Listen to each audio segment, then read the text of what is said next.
So from a physician side, every medical thing is worse when they're out there. I talk to physicians all the time about don't write a prescription for a homeless person. You're wasting your time. They don't have any place. They can't get the medicine. They can't store the medicine. They lose the medicine. Instead, find them a place to stay first, then write their prescriptions. And so that's one of the things we talk a lot about, from the medical field, that housing is the best, the linchpin to healthcare. It's the most important thing.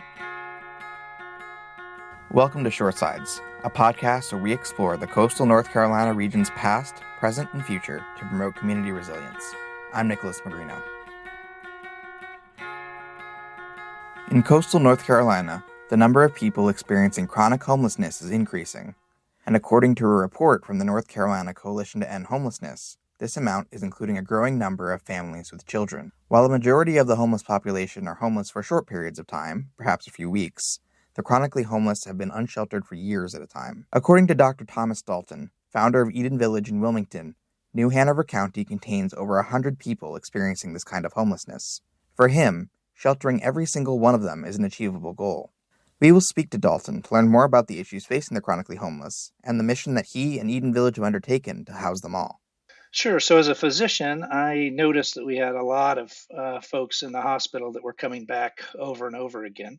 So I started asking some questions at the hospital, and then really became very interested in this in 2018. We're sitting on a task force right now with the city and county and about 40 of our nonprofit partners, and we're looking at a big overview of homelessness in New Hanover County. And it is really hard to put a number on things. These are all estimates. We do this thing called the point in time count, and it is really the best guess. But there are likely thousands of people in New Hanover County that are living in unstable housing. They can be broken into kind of those folks who are short termers or episodically homeless, repeatedly homeless, but out there for 2 weeks at a time. That's the vast majority of people. Then you kind of have this group that is the pipeline into homelessness, and those are coming from our institutions like jails and the foster care system and the hospital and the eviction process. So all very predictable inflow of homelessness. Those people are out there for 2 weeks to a year, but they're very capable of getting up and going and becoming housed. And then you work in this group called the chronically homeless. That's the focus of Eden Village.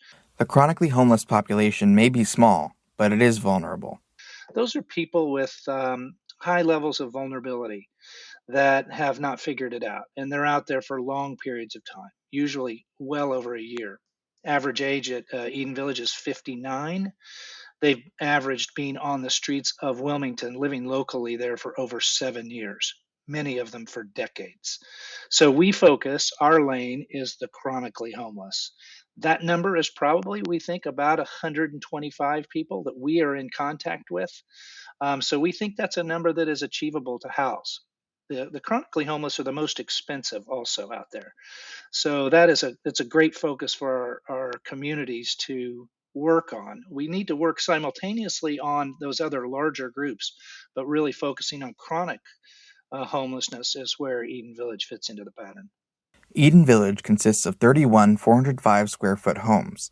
They come with a bathroom and a kitchen. And to make those homes affordable for these people, the community charges them a relatively small amount of money to stay. Dalton characterizes this kind of system as homeless housing.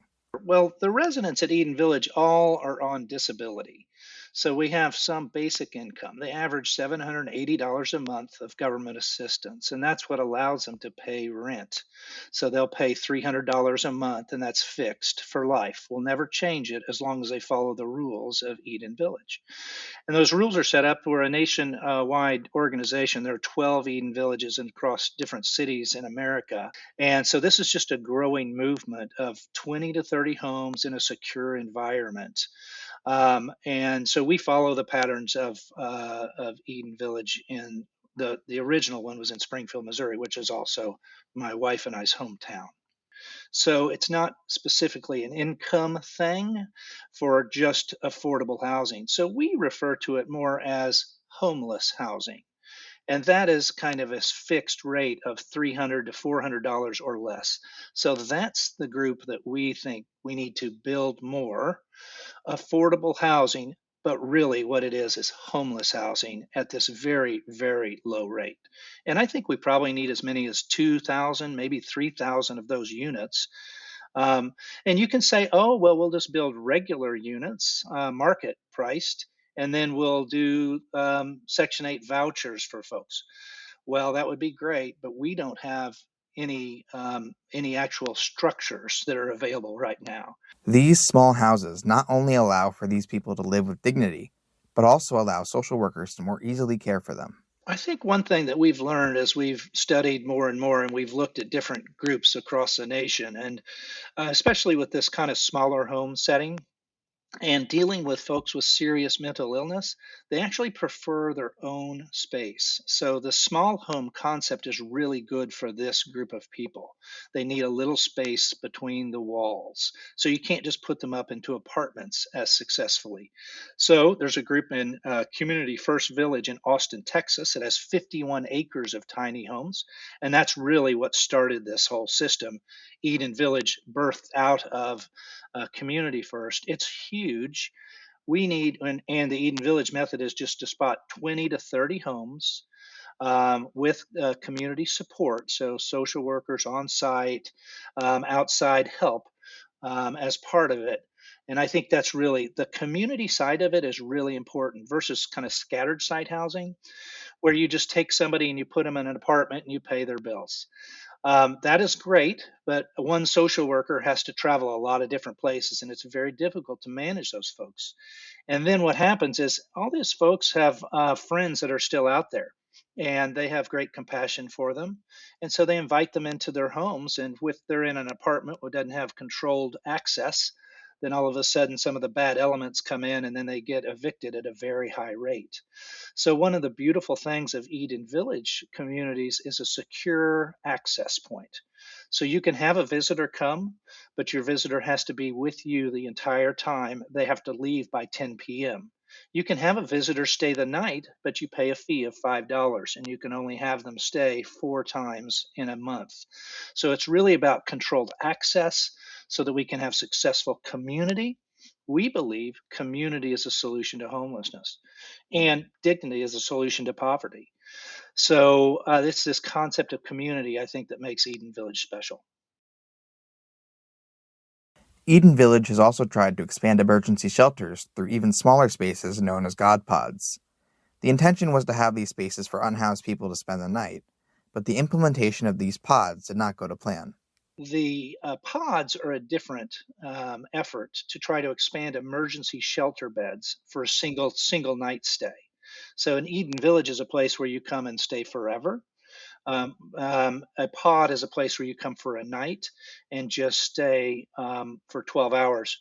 You pay a $10 fee, and then if you clean it, you get to stay the next night with a coupon.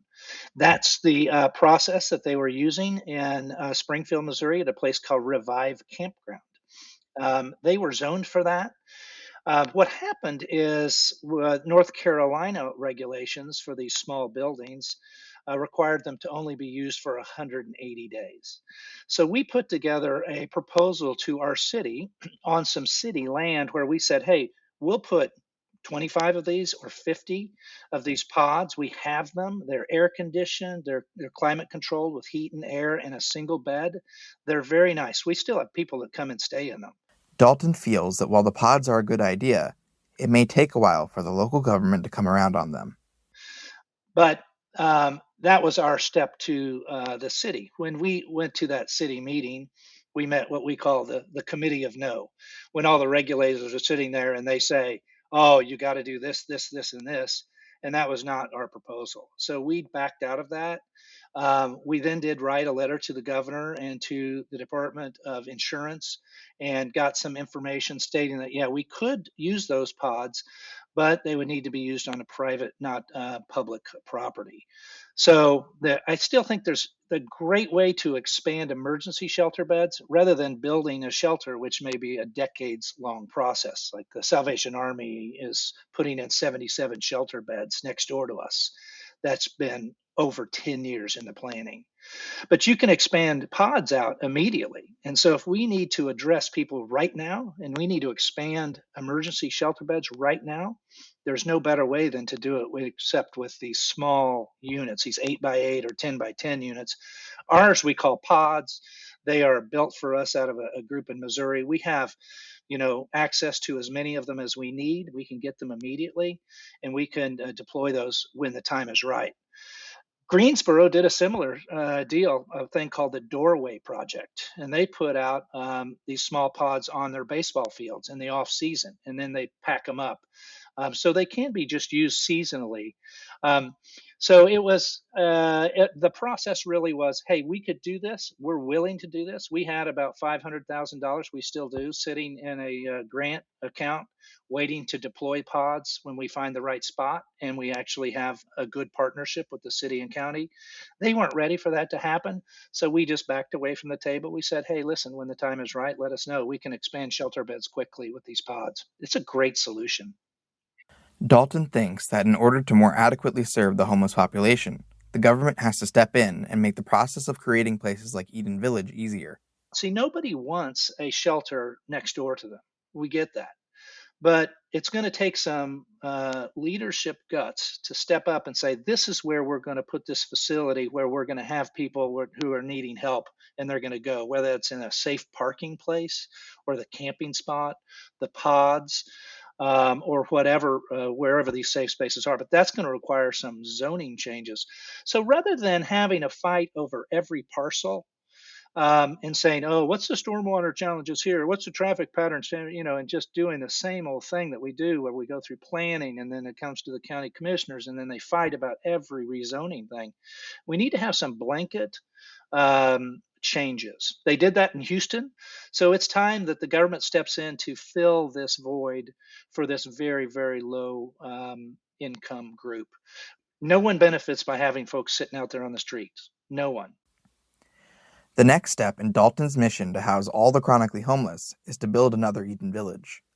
And with the help of the local community, he thinks it's possible. Yeah, so for us, we'll do another Eden Village. We're preparing to do that. We're looking for 3 to 4 acres. You want to be on a bus line. You want to be zoned residential so we don't have to have a rezoning fight. Those places are out there. We're just waiting for the right place to kind of come along. And we're just aligning our resources. We've built a large endowment ourselves that would allow us ongoing funding in perpetuity. So we're preparing for the next steps. And then a neat thing that we've done is we've invested $2 million in technology that allows us to build stronger houses more cheaply with 3D concrete printing. So our village in Missouri right now is there's 24 duplexes, and they're beginning to print those houses. We printed our first one there about a month ago, and so we think we can build the same house over and over again. Those houses can withstand winds of 250 miles an hour, and they can be built for a fraction of the cost of standard construction. So they're stronger and they're cheaper, and they're incredible structures, all being under the same pattern of this 400 square foot pattern of small homes. So that's really where we're going to aim. Another Eden Village. We would love to work. There's space right next door to us. Salvation Army has 26 acres next door to us. They're building on 13 acres, and we're working very hard to try to figure out if we can build our next couple of Eden Villages right next door to us.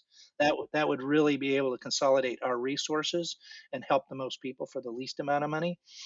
We'll see if that works out. If not, we'll go and find another spot. Again, Missouri, they're building their third Eden Village right now. They started 6 years ago. It takes about a year to get one going after you identify the land and get the infrastructure in place.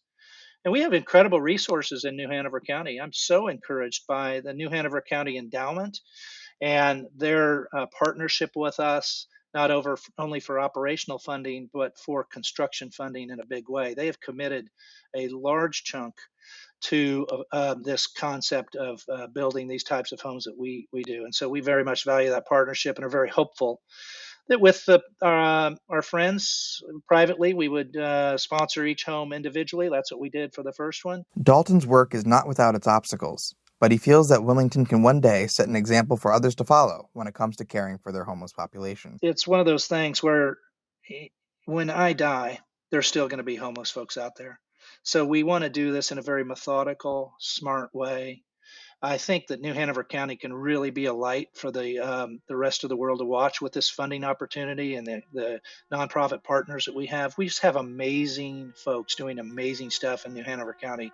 I am very, very encouraged in the face of a really, really devastating thing of increasing homelessness. From Shoresides, this is Nicholas Magrino. Learn more about Shoresides at shoresides.org.